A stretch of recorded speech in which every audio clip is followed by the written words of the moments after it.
Les comento un poco, mi nombre es Ezequiel Weibel, yo soy de la empresa BGA. Nosotros comenzamos nuestra actividad dentro de la Universidad de Buenos Aires, dentro de la incubadora de empresas. Luego de terminar los estudios en la universidad, realizamos nuestra empresa privada, que es BGA Energía, antes conocida como Biogás Argentina quizás. Y bueno, durante estos años hemos desarrollado muchos proyectos a nivel intelectual, de papel, de proyecto, y avanzado con varios proyectos también en la construcción y ejecución. Vamos a ver algunos proyectos. La disertación consta de 3 partes: un poco de tecnología, que si no me equivoco no se vio mucho durante la jornada, un poco de cuál es el equipamiento y las características del proceso, los casos de éxito que hemos tenido, los proyectos en los que estamos trabajando, y después un poquito de números para los interesados que siempre lo solicitan. Así que bueno, damos inicio. Bueno, ¿qué es el biogás? Yo creo que la mayoría lo sabe, igualmente vamos a comentarlo. El biogás es un gas compuesto por una gran parte de metano y una parte de dióxido de carbono. Proviene de la reacción, reacción biológica de diferentes grupos de bacterias fermentativas, bacterias acidogénicas, que rompen la materia orgánica, y esa materia orgánica luego pasa a otro proceso que es el de metanización dentro del mismo reactor, o puede ser en reactores separados, donde bacterias transforman esos ácidos en metano. La respiración de esta bacteria, el vivir, el trabajar de estas bacterias, crea el dióxido de carbono, que es el que tenemos presente en el gas, y algunos componentes traza. El biogás puede partir de sustratos animales, de cultivos energéticos, de fracción orgánica de residuos orgánicos, y después de la agroindustria. Todos los productos orgánicos pueden ser tratados a través de la tecnología de la biodigestión, pero va a depender del proceso, de la tecnología a aplicar, el tipo de reactor, la procedencia de estos sustratos. Es decir, yo tengo un efluente de la industria láctea, por ejemplo suero de leche, no voy a hacer un reactor de mezcla completa porque la concentración de sólidos es muy baja, y la mejor tecnología es un UASB, que es un reactor de alta tasa. Entonces, el diseño de la planta va en función de la procedencia de los sustratos y del objetivo que tengo para hacer. Si tengo un objetivo de aprovechamiento térmico, de aprovechamiento del biogás como tal, o de generación de energía eléctrica.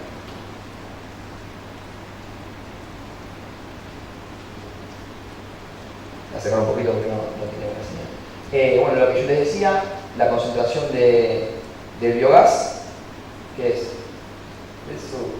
el 60%, pues, es un promedio del 60%, puede ser desde el 40%, ya combustible, 40-45%, hasta puede llegar a valer el 75% con sustratos de alto valor energético y con un proceso eficiente de generación.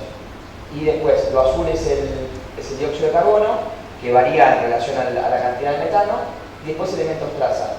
Los principales que podemos contemplar son el agua, es el vapor de agua. El biogás, al estar en un proceso que es hermético, está dentro de reactores, saturado en agua, el biogás está saturado en agua. El proceso ocurre dependiendo el tipo de tecnología que vamos a utilizar. Si es una tecnología de mezcla completa para residuos agroindustriales, vamos a usar una concentración de materia seca entre el 10-12% de materia seca, hasta 8 va muy bien. Si es menor también se puede usar, pero en ese caso estoy teniendo mucho volumen en un reactor, con lo cual es una planta cara, ¿no? Porque tengo mucho volumen para tratar poca materia seca. Entonces, un promedio de 10 está muy bien. Tengo el gas saturado en vapor de agua, y ese vapor de agua yo tengo que eliminarlo para que no me complique, no me rompe, no me produzca averías del motor, o no me baje el poder calífico en una caldera. Y después el otro elemento que es muy corrosivo es el ácido sulfídrico, el sulfuro de hidrógeno, que yo lo tengo que eliminar para no oxidar los metales, sino romper todo lo que rodea una planta de biogás, porque realmente los que han trabajado con biogás o con biogás, el sulfuro de hidrógeno es terrible, realmente es muy corrosivo, con lo cual hay diferentes tecnologías que después lo vamos a ver. Y el producto es, además del biogás, el biofertilizante. Este biofertilizante es un biofertilizante separado. El producto, si entra en una planta con 10% de materia seca, la acción de los microorganismos hace que esa materia seca se reduzca. El volumen total es casi el mismo, pero la materia seca pasa en promedio, a niveles generales, de un 10 a un 5%. Ese 5% yo lo paso por un separador, tipo prensa por ejemplo, me sale un producto de estas características, que bueno, puede ser transportable porque tiene muy poco contenido de agua, va a tener alrededor de un 70% de contenido de agua. Si lo dejo secar más, va a perder más agua aún. Entonces, con un 30% de materia seca, lo puedo transportar, lo puedo aplicar de manera más eficiente. Ahora una tablita genérica de sustratos, o sea, no es para que lo tengan a rajatabla porque depende mucho de cada explotación. Obviamente, que en lo que es silo de maíz, sabemos que tiene un 33% de materia seca y sabemos que va a generar en promedio 200 metros cúbicos de biogás por tonelada húmeda. Eso es algo acá y en cualquier lado donde se haga silo de maíz. Ahora bien, el estiércol de ganado, acá figura con 10% de materia seca, depende cómo se limpie, qué tipo de ganado, cuál es el alimento. Nosotros en una de las plantas, que bueno, después va a hablar Luis Urbacaní, que es una de las que hicimos, hemos hecho experiencias en donde se alimentaba con grano, se generaba un volumen de bosta determinado y un rendimiento de biogás determinado. Pasando una dieta de alfalfa, por ejemplo, picada, el volumen se triplicaba de sustrato, de material, mucho más seco, mucho más fibroso, y la producción de biogás bajaba. Entonces, en lo que son engordes de animal, las tablas no son tan representativas, sino que hay que hacer un estudio propio de cada proyecto, ¿no? Si es un feedlot, si es un freestall, si es una granja de cerdo con fosa, cada cuánto se renueva esa fosa en la granja. Entonces, bueno, todo eso me va a determinar un contenido de materia seca y un rendimiento de biogás. Acá habla de unos 25 metros cúbicos de biogás por tonelada húmeda, puede llegar a 40, dependiendo si es alimentado con silo. Y bueno, la idea, hoy como está el marco regulatorio, es apuntar, y también nuestra idiosincrasia es apuntar a plantas que tengan un principal componente de estiércol o de residuos, y no de cultivos energéticos. Primero por una cuestión de competencia y de valor agregado. Uno al cultivo le puede dar un valor agregado como carne, y después un valor agregado al estiércol como energía, y además una cuestión tarifaria que si no los números nos llevan, después lo vamos a poder ver. Esto es un esquema típico de una planta de biogás, donde tenemos la sala de máquinas con el generador, tenemos la tolva o el cargador para ingresar los sólidos, que puede ser guano de pollo o silo de maíz o cualquier sustrato sólido orgánico que queramos introducir, fracción orgánica de los residuos urbanos, y después los tanques de recepción líquidos, donde se ingresa el material líquido, que puede ser el estiércol vacuno diluido con recirculación, y después se ingresan los reactores. Acá tenemos un fermentador primario y un post-fermentador. La diferencia principal está en que el fermentador primario recibe el sustrato, la carga tal cual del sustrato, o sea, recibe el residuo.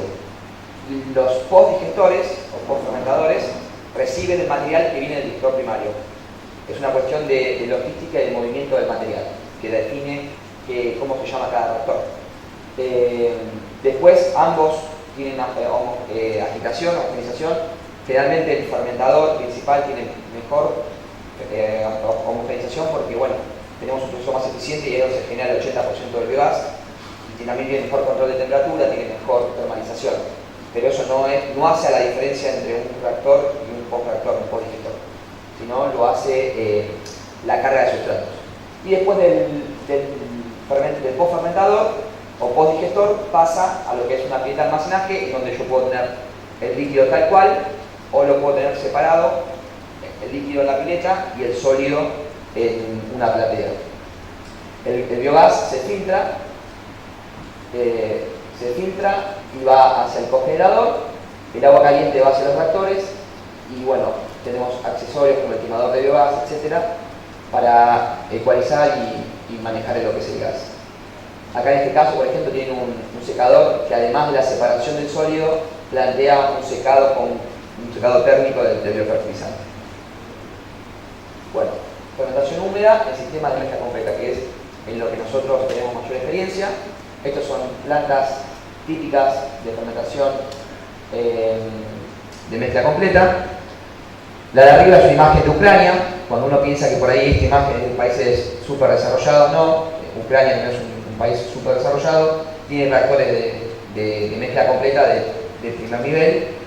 En este caso podemos ver reactores que tienen el domo, el gasómetro superior al tanque, es decir, el gas se eleva, sale de la sopa, del caldo, se eleva, se acumula en esos domos, que generalmente tienen doble capa, tienen la capa interna, tienen dos membranas. La membrana interna acumula el biogás y la capa externa hace que se mantenga el aire y no haya problemas con el clima.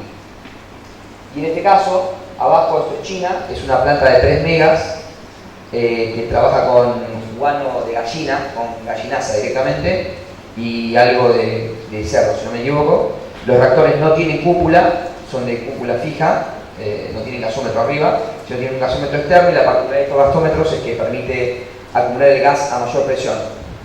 Dentro de, si uno tiene los reactores con el gasómetro arriba, no puede darle mucha presión al gas. O sea, la presión máxima que va a tener el biogás dentro de esos reactores es 5 milibares.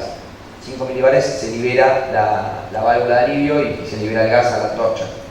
En cambio, si uno tiene un gasómetro externo, puede con un soplador, con un forzador, mandarle presión hasta 40 milibares y, por ejemplo, activar la antorcha, en el caso de ser necesario, de manera automática, sin necesidad de un soplador. Bueno, sistemas, equipos y sistemas de la planta de biogás. En el caso de un feedlot o un freestall, el primer componente es la recolección. O sea, el primer componente es la robadera o el sistema de recolección que se utilice. Por ejemplo, una bobcat, que va a ser el caso del tejedor. Para plantas chicas, corrales chicos de menos de 1000 animales, la bobcat es una alternativa por la versatilidad. O sea, en costo no hay mucha diferencia de costo con una robadera, pero en versatilidad sí. Pues la bobcat la puedes usar para juntar la bosta, para cargar el mixer, para mover tierra, que siempre en un field, más allá de que sea hormigón, lo necesitas. Así que bueno, los dos sistemas son la bobcat o arrobaderas sobre piso ciego, que es este caso, o sobre piso ranurado. Ambas tecnologías sirven. Obviamente que mientras el feedlot sea techado todavía mejor, porque mantenemos más homogéneas las variables, tenemos menos incidencia del sol, menos incidencia del agua de lluvia, entonces lo que se va a recolectar va a ser más homogéneo, y siempre que tengamos algo más homogéneo va a ser más fácil manejar la planta de biogás. Luego de la recolección pasamos al sistema de carga. Este sistema de carga es el de la carga de sólidos que veíamos al principio.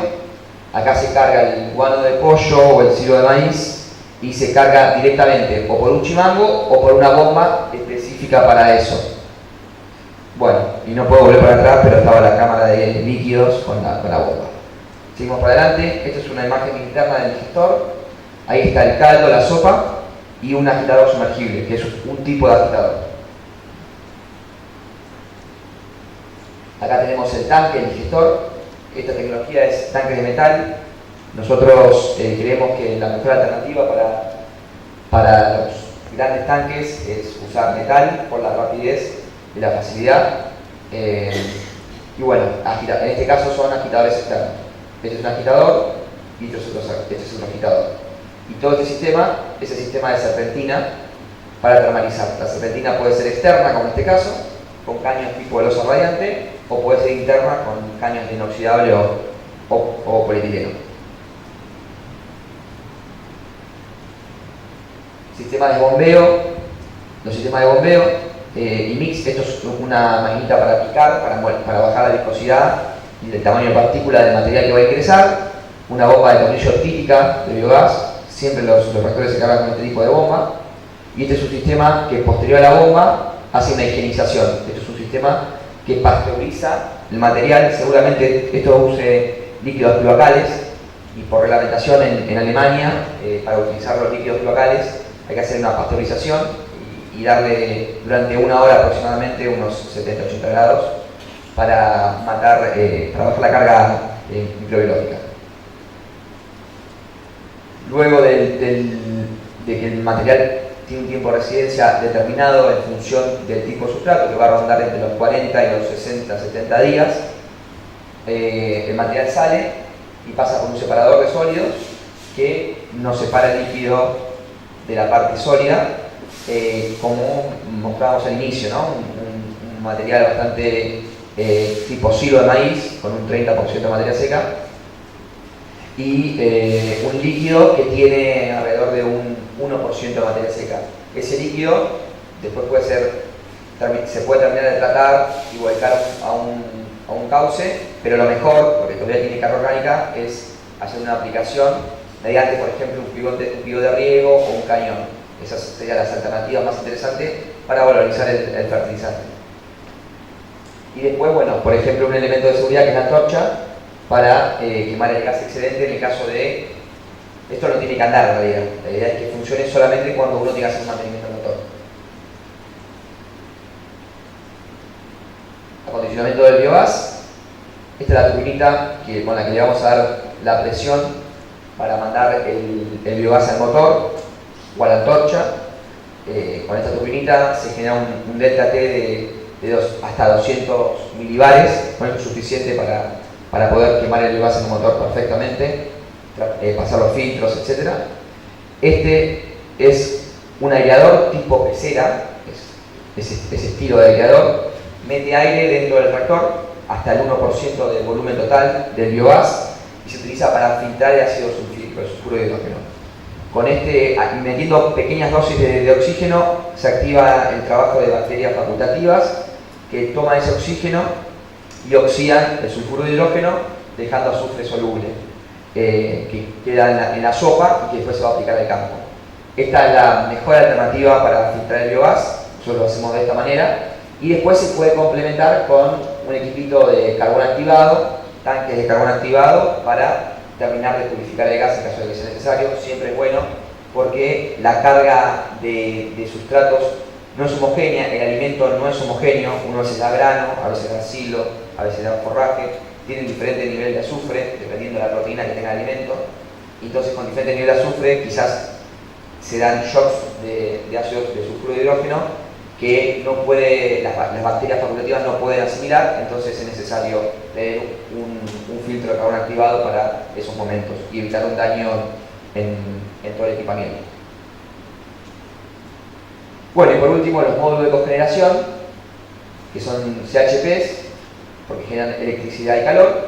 Esto es un gabinete por adentro. Estos gabinetes son de 1 mega cada uno, si no me equivoco. Esta planta es una planta de 5 megas. En esto se hace recuperación de calor, tanto por camisa como por caño de escape. Entonces obtenés el 50% de la potencia en calor. Generalmente uno con el 20% le alcanza para abastecer lo que es la planta de biogás, con lo cual tenés 30-40% para algún proceso productivo. Bueno, acá está la planta de Carlos Tejedor. Yo supongo que después Chiro le vas a poner un poquito, con lo cual, nada, fue la primera planta de biogás que construimos nosotros, que está en la localidad de Carlos Tejedor, y ahí fue donde hicimos la primera vinculación con el Tronic Head, el cual dio la tarifa, como comentaba Néstor Félix antes, para que pueda vender a la cooperativa local. Fue el primer proyecto y bueno, esperamos que se puedan hacer más proyectos por esta vía. Acá también hay otro cliente que estamos en construcción, Gustavo, que estamos esperando ver cómo vamos con la energía.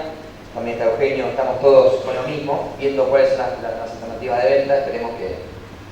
Esperemos que se pueda habilitar un canal que sirva y que sea interesante para los productores. Esta es una segunda planta de biogás en la localidad de 25 de Mayo. Esta entraría dentro de lo que hablaba Santiago, que es el plan de digestores rurales para proyectos educativos, para centros educativos. Esto lo hicimos en una escuela, en la agrotécnica del Valle, Don Bosco. Esta planta se hizo con financiamiento alemán, el 90% viene de Alemania, o sea, es 80% del Estado alemán, 10% los curas salesianos de Alemania y 10% los salesianos de acá de Argentina. Y bueno, hicimos esta planta de biogás para que se alimente con suero de leche, gallinaza, estiércol de cerdo y estiércol vacuno, que no estaba viniendo porque venía muy sucio. Lamentablemente a veces pasa en los establecimientos educativos, que es algo para tener en cuenta, que en general no se contrata personal propio para la planta de biogás, sino que los docentes que hacen a la vez del trabajo técnico en las huertas o en la producción de cerdos son los que son encargados de manejar la planta de biogás y en general el tiempo no les da para hacer todos, con lo cual el mantenimiento de las plantas en estos casos es bastante deficitario. Así que nada, en el caso de estos proyectos es necesario contemplar la operación y el mantenimiento de una manera acorde a las características de este proyecto. Este proyecto es para generar energía, el gas para generar energía térmica para la escuela, para instalaciones de agua caliente de los chicos que pernoctan en la escuela. Bueno, esta es la foto en lo de Gustavo, en la Carmen, es un filtro para 1000 animales y con el sistema de scraper, piso ciego y sistema de scraper para limpiar y juntar el material. La planta hoy en día está casi finalizada, estamos a un 70%, estamos instalando todo el sistema de termalización y bueno, Gustavo está tratando de definir cómo va a terminar de encaminar el tema de energía. El renovar es una alternativa, el tema es que bueno, con 1000 animales es necesario poner una gran cantidad de ecosustrato, que en el caso de ser silo de maíz no llevan los números. Gustavo se dio un terreno para que se haga un parque solar en el terreno, con lo cual bueno, sería interesante poder englobar todo este proyecto renovable dentro del mismo paraguas y que tanto lo solar y el biogás vaya por el Proinger. Esperamos que se pueda hacer. No sé si está Néstor no volvió, pero bueno, lo vamos a seguir hablando. Esto es una planta cloacal en Resistencia Chaco, una ciudad bastante grande, capital de la provincia, Resistencia, no tenía planta cloacal. Bueno, se terminó la planta cloacal. Nosotros hicimos instalación de este gasómetro, como el que estamos viendo de los chinos, que acumula admite hasta 40 milibars de presión, y la antorcha para quemar el biogás. Acá no está contemplado un uso, lamentablemente no está contemplado un uso energético del gas, ni siquiera como agua caliente. Yo entiendo que bueno, una vez que esté funcionando la planta y tengan el proceso ya más asimilado, esperemos que se pueda, y estandarizado, se pueda hacer un aprovechamiento en energía térmica o eléctrica. Hechos en Chivilcoy, son 2 reactores de 1800 metros cúbicos cada uno, son 2 de los que estábamos viendo antes.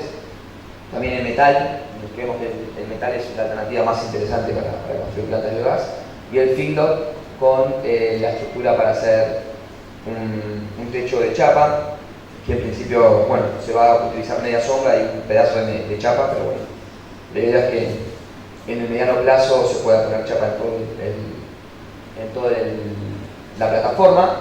Y acá, esta calle acá en el medio que se ve sin hormigonar, es donde iría la bobcat, o sea, este sistema es para bobcat, es para 1000 animales y con bobcat. Depende mucho del gusto y del interés de cada productor. Productores que quieren algo más robusto, confiable y que lo ven todos los días andar, que es una bobcat, y otros que prefieren la automatización y la eficiencia como la robadera. Este es otro proyecto que estamos trabajando, ya tenemos el movimiento de suelo hecho, es en Coronel Suárez, para 3000 animales y un complemento de guano de pollo o silo. Ya tenemos el movimiento de suelo hecho y bueno, estamos esperando obtener el renovar para poder ir con el renovar 3. Y bueno, la última parte de la presentación, espero no haber ido muy rápido, es un poquito de números. En lo que es feedlot, nosotros establecemos más o menos un valor de 200 a 250 mil dólares el módulo de 1000 animales. Dependiendo obviamente del terreno, la inclinación del terreno, las características del suelo y de la tosca, ya que el movimiento del suelo es una parte muy importante e incide mucho en el costo de un módulo de hormigón para los corrales, porque bueno, se requiere darle cierta inclinación, hacer una cierta base para que todo el material corra como debe correr, y eso incide mucho en el valor. La tosca y el movimiento del suelo incide mucho en el valor, con lo cual 200-250 es un valor bastante representativo. Y acá en lo que es planta de biogás, hicimos un cálculo estimado, estándar, y esto obviamente está sujeto a modificaciones, pero para que tengan la magnitud de valores, 3 escalas, 150, 500 y 1000 kilowatts, con volúmenes de reactores de 1200, 3400 y 7400. Esto lo que quiero mostrar con esto es la economía de escala que presenta el biogás para las plantas, ¿no? Porque al ampliar la superficie, al ampliar el volumen de las plantas, uno obtiene mayor eficiencia tanto en el proceso como en la economía de los equipos, como en la eficiencia de los equipos. Por ejemplo, equipos de generación a biogás, si hablamos de equipos para 150 kW, estamos en una eficiencia eléctrica que no supera el 76%, y en el caso de 1000 kW podemos llegar tranquilamente a 40-42% de eficiencia eléctrica, lo que demuestra que la economía de escala no es solo una cuestión de disminuir costos de infraestructura, sino también de mejorar la eficiencia de los equipos y obtener un ingreso diferencial por ese lado. Y acá tenemos inversiones estimadas, 850, la parte de biogás, que es algo difícil que se apunta con esto, ¿no? 850 es para una planta de 150 kW, es algo más o menos realizable. Para medio mega, casi 2 millones, y para 1 mega, poquito más de 3 millones. Se ve claramente la economía de escala, cómo baja el dólar por kilowatt eléctrico. Entonces, para una inversión, o sea, esta es la inversión sería, ¿no?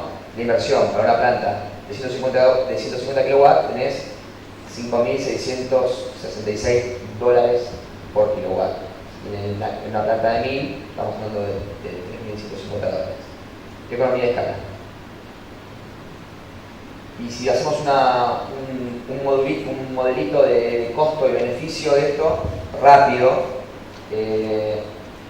pensando en una planta de 1 mega, funcionando con 30 toneladas de silo de maíz y 5.000 cabezas, es decir, un 50-50, que es algo lógico, porque hacer funcionar una planta solo con estiércol de animales es muy complejo. Lo mejor es que sea otro ecosubstrato, que se puede conseguir, ¿no? Guano de pollo, gallinaza, traer estiércoles de otro lado, glicerol, bueno, ya se estuvieron nombrando varios ecosubstratos. Pero bueno, para el ejemplo, esto es algo bastante representativo. Con un costo de maíz de $35, tenemos $383.000 al año de costo. No le asignamos costo al estiércol, lo cual es polémico, porque más allá de que uno le pueda asignar la recolección del estiércol a la actividad de estiércol, hoy en día la mayoría, el 95%, 99% de los feedlot no recolectan estiércol, con lo cual si uno le asigna ese costo al feedlot, está teniendo una competencia desfavorable, ¿no? O sea, hoy la mayoría de los feedlot no hacen un tratamiento adecuado de sus efluentes, entonces hay una competencia desleal con el que sí lo hace, y si le aplicamos ese costo todo a lo que es el feedlot, no sería tan correcto, me parece a mí, pero bueno, para el modelo de estudio tomamos el costo de estiércol cero, o sea que tenemos $48 por mega generado.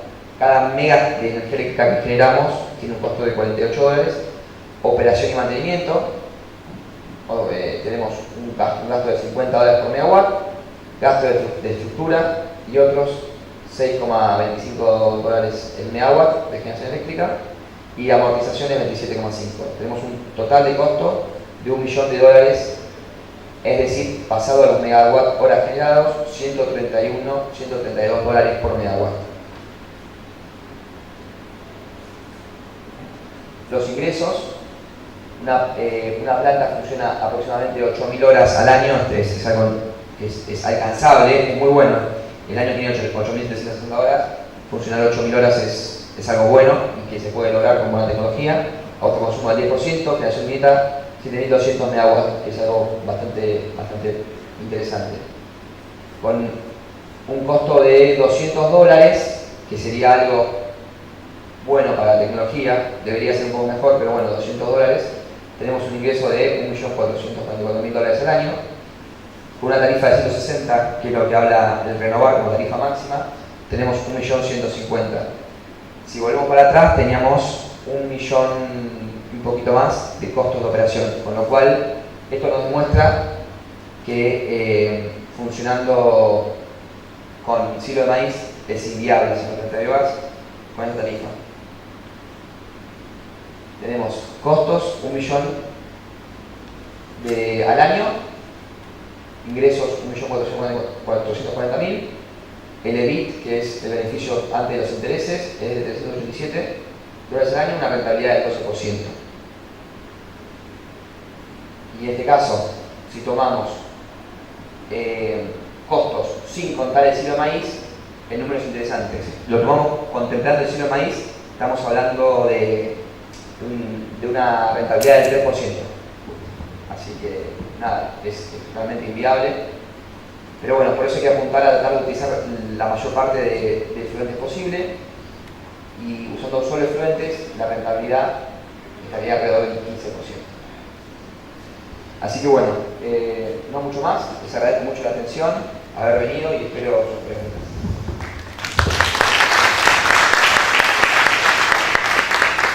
Están abiertas las preguntas al ingeniero agrónomo Ezequiel Weber. Hola, otra vez Muñoz del CNM Ingeniería. Leí en uno de tus slides que en la planta cloacal en el Chaco solo procesa líquidos cloacales. Sí. Y produce metano, digamos, biogás. Claro, el sistema es USB. Bueno. Hola. El sistema es USB, no es mezcla completa. Es un sistema USB en donde son reactores de alta tasa y usa solo el líquido cloacal de resistencia. ¿Qué es lo que queda aparte del metano? ¿Sólidos para fertilizante? ¿Qué queda? No, o sea, la planta de lodos de Chaco tiene un sistema que hace primero una decantación, es parte de un proceso. Solamente es uno más de todo. Yo no conozco en profundidad qué es lo que hacen en Chaco, no hice ingeniería de esta planta. Está bien, pero hay un tema importante. En lugar de una disposición final común y silvestre como se hace ahora, con degradación biológica, vos haces el tratamiento de disposición final produciendo biogás. Claro, sí, o sea, hay una remoción de sólidos importantísima durante todo el proceso de tratamiento que termina con el sistema de USB y después hace vuelco del agua. O sea, termina para vuelco el procesamiento. O sea, gas y vuelco. Gas y vuelco. Ok, gracias. Hasta donde yo conozco, No, está bien, pues yo también en otro tema estamos en tratamiento de líquidos cloacales y no se me había ocurrido transformarlo en metano, porque el reintegro para la municipalidad es interesante, si podés venderlo, puedes hacer energía o algo, en cambio tirás al río, digamos, y es la tasa de volcada, nada más. Sí, totalmente. Además, es algo bastante constante. O sea, vos una vez que pones el régimen en una planta cloacal, después no hay mucha variación. No, es casi constante, a menos que se multiplique la población de la gente. Claro, o lluvias muy grandes, etcétera, pero en general no debería afectar. Ok, ¿tenés idea de cuántos líquidos trata? No. No. Te mando un mail, no importa, porque me interesa. Okay. Hola, ¿qué tal? ¿Cómo andas? Me llama la atención en tu análisis de costos, primero que no está el tema de la disposición final de efluente, que es una parte de costo muy importante. La tecnología que se llega a usar, porque tirar efluente regándolo sobre el suelo tiene un nivel de emisión de trozo espantoso, o sea, no es nada ambientalmente muy amigable. Y eso es el lado negativo. El lado positivo, tampoco estás evaluando la tasa de reposición de nutrientes en el suelo y los ingresos que pueden ocurrir.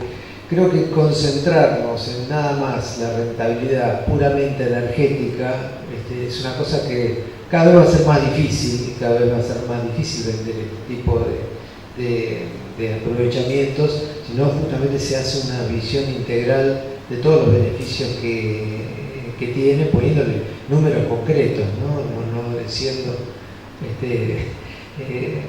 así porque sí, sino realmente cuantificándolo y poniéndole números.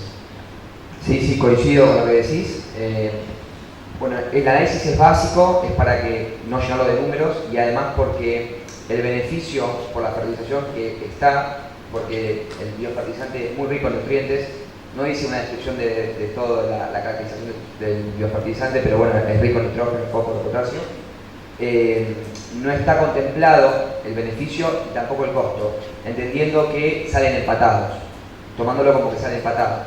Que va a variar y va a depender, no lo pongo porque realmente no es significativo, no es representativo, porque va a depender de qué tecnología se use. Si usas en el proyecto que estaba en Layout, en el sur, en Coronel Suárez, ahí se va a utilizar un pivot de riego que ya está existente. Entonces, va a haber una separación de sólidos, el sólido va al mismo campo y el campo vecino, muy cerquita, con lo cual el costo de aplicación es muy bajo por la eficiencia de aplicación del sólido, y el líquido se aplica con el pivot de riego, o sea, como se llama Venturi, se aplica en 50 y pico de hectáreas, donde está el cuadro de riego. Con lo cual, eso es recontra eficiente y ahí te genera un beneficio. Ahora, en el caso de que vos no hagas una separación y tengas que aplicarlo tal cual, recorriendo grandes superficies, vamos a tener un problema y ahí quizás el costo es mayor que el beneficio. Por eso hay que analizarlo puntualmente caso por caso. Sí, lo que mostraba yo esta mañana, el tema de invertir en tecnología para llegar a fertilizaciones foliares, o sea, a valores mucho más altos, poder regar. Totalmente, sí, eso es lo que estamos apuntando en Coronel Suárez, que es utilizar un pivot de riego para hacerlo lo más eficiente posible. O sea, aplicar foliarmente cuando el cultivo lo necesita. O sea, en la fase líquida, lo que yo no expliqué, como fase sólida, el biofertilizante queda con mayor contenido de fósforo y algo de potasio, y en la fase líquida queda con mayor contenido de nitrógeno. El nitrógeno es necesario, por ejemplo, el maíz en B6. Y ahí en B6 no puedes sacar una fosforera que eche tal cual o que eche el líquido solo. Teniendo un cañón para riego, vos le das el fertilizante cuando el cultivo lo necesita. Entonces, usando tecnología, puedes aumentar el ingreso, el margen del negocio. Y está claro que no se puede analizar simplemente por una cuestión energética, la cuestión energética, porque cada vez es más difícil cerrar proyectos. Hola, para tener una idea, un orden de magnitud, cuando vos hablaste de un colegio del Valle, dijiste que bueno, el uso o el trabajo a través de los profesores, etcétera, generaba por ahí algunas delay en mantenimiento, etcétera. ¿Cuál es la gente que vos estimás así como básico para una alimentación de ese tipo, que no tiene, no sé, por lo menos dijiste calentamiento de agua, no sé si calefacción, no sé si cocción de alimentos? ¿Cuánta gente tiene que estar trabajando en ese proceso? Para, no sé si solo de día, si es de día y de noche, si es con alguna guardia adicional, pero para tener una idea de cómo se mueve eso. No, para una planta de esas características, dependiendo del nivel tecnológico de la planta, pero una planta de esas características podría funcionar con una sola persona. El tema es que, por ejemplo, en la escuela tenemos, el principal influente es el de cerdos. El de cerdos no manda el efluente, porque no fue, porque tuvo una complicación, porque se olvidó o porque no era el sol de la planta. El de la planta no hay un encargado de planta, el de la planta es el de la huerta que está cerca y que es un pibe responsable, de lo que hace lo que puede. Entonces el problema es la logística y es no poner un recurso humano más para que se haga cargo de la planta de biogás un turno de 8 horas, no es más que eso. Bien, sí, pero de cualquier manera, digamos, hay alguien del área de cerdo que tiene que trabajar para juntar y mandar, no sé, claro, de pollo, claro. O sea, tiene que haber un circuito de personas que no trabajan 100%, pero que tienen una participación en el proceso. No, tendría que haber una coordinación y de última, que el encargado de cerdos, que siga trabajando como trabajaba antes, que era, limpiaba y el efluente se iba a un bajo, que siga haciendo como si fuese eso, y que el encargado de planta vaya hasta cerdo cuando ve la pileta cargada, prenda la bomba y mande para allá, y después tenga un corte por timer o de alguna manera para evitar que se siga cargando una vez que se vaya la fosa. O sea, con una cuestión logística, con un coordinador, un encargado de planta, se podría resolver, ya sea personalmente haciendo el trabajo o coordinándolo. Hoy lo que no hay es coordinación. Dos preguntas finales.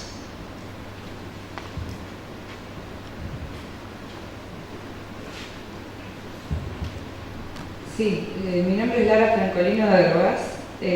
Nosotros cuando construimos las plantas tendemos a usar tanques de concreto porque tiene muchos beneficios para nosotros. Tratamos de evitar... ¿Cómo cuáles? Los beneficios es que son robustos constructivamente, no tienen deterioro alguno y no tenemos que... En Argentina los tenemos que importar sí o sí, los metálicos, y esos tiempos y esos trámites administrativos, digamos, demoran en cierta forma la entrega del equipo, tenerlo en disposición en el lugar. Entonces intentamos evitar el tanque metálico. Me gustaría saber cuál es la ventaja que ustedes le ven al metálico para elegirlo como primera opción. La ventaja, la primera, es que hice tanque de hormigón y no lo elijo nuevamente. Hice tanques chicos de hormigón, o sea, el de tejedor es un tanque para largo número, de 3 metros de alto por 15 metros de diámetro, son más o menos 500 metros cúbicos, un poquito menos. Y el de la escuela es 12 metros de diámetro por 3 de alto, era algo de 300 y pico metros cúbicos. Conseguir el hormigón como con la calidad que tiene que ser en la provincia, en la provincia de Buenos Aires, ni hablar en Chaco, ¿no? En la provincia de Buenos Aires, con los caminos que tenemos en la provincia de Buenos Aires, con la asiduidad para que fragüe todo junto, con la obra civil que lleva el tanque de hormigón, o sea, el armado de toda la armadura, para la redundancia, del tanque de hormigón, lleva varios meses de un laburo en altura, con bastantes riesgos, y después la robustez es relativa, o sea, la robustez es en torno a un parámetro, comparativamente a algo. La robustez para la aplicación de una planta de biogás es exactamente la misma de la del tanque de metal que de la de hormigón, y además el hormigón vos tenés que darle una cobertura epoxi, y esa cobertura epoxi, vos imaginate cuál es la capacidad o la calidad que vos le podés imprimir de epoxi a un hormigón rugoso en el campo, con viento, con sol, con diferentes diluciones del epoxi, a un epoxi que viene estandarizado, preciso y en fábrica y todo tal cual,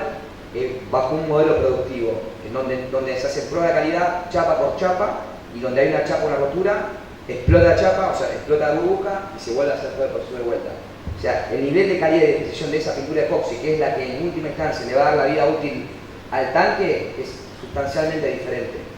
Y realmente el hormigón, para evitar las pérdidas, me he cansado de ver tanques de hormigón con pérdidas. Es muy complejo, tenés que hacer un revestimiento además de epoxi, un revestimiento cementicio. Pero digamos, se puede hacer. Por supuesto, yo vi mala experiencia, digamos, que tuvieron ustedes en algunos hechos. No es una mala experiencia, sino es la experiencia que te lleva al proceso de armado del hormigón. Contar con hormigón de calidad, el bombeo del hormigón hasta 5 metros de altura, 8 metros de altura, el peso de ese hormigón, todo el equipo, toda la cantidad de recursos humanos necesarios y de diferentes empresas, la empresa hormigonera que te da el trompito, los caminos, la empresa que te bombea, el que hace, el que te pone el hormigón, el que te vibra el hormigón. Es todo tan subjetivo y todo va a depender tanto de las condiciones puntuales y el tiempo que lleva. Usted tiene experiencia, ¿cuánto te lleva armar un tanque de hormigón? Sí, puede llevar 2 meses. Yo creo que un tanque de hormigón nosotros apuntamos al tanque de hormigón más grande, de, por ejemplo, 1800 metros cúbicos. Un tanque de 2 millones de litros, yo creo que en hormigón te puede llevar tranquilamente 6 meses hacerlo. Y después, pintar en epoxi toda esa cantidad. Tenés, o sea, no da para poner a todas las tareas, pero todo el doblado de fierros, el encofrado, el fraguado, el pintado, el cementicio y el epoxi te lleva más tiempo. Bueno, gracias. No, por favor. Última pregunta. ¿Qué tal? Te quería hacer una consulta sobre varios aspectos de la parte técnica. Uno es cómo solucionan el problema, digamos, de la carga de tierra dentro del digestor, porque por ahora lo que mencionaste más que nada son feedlots.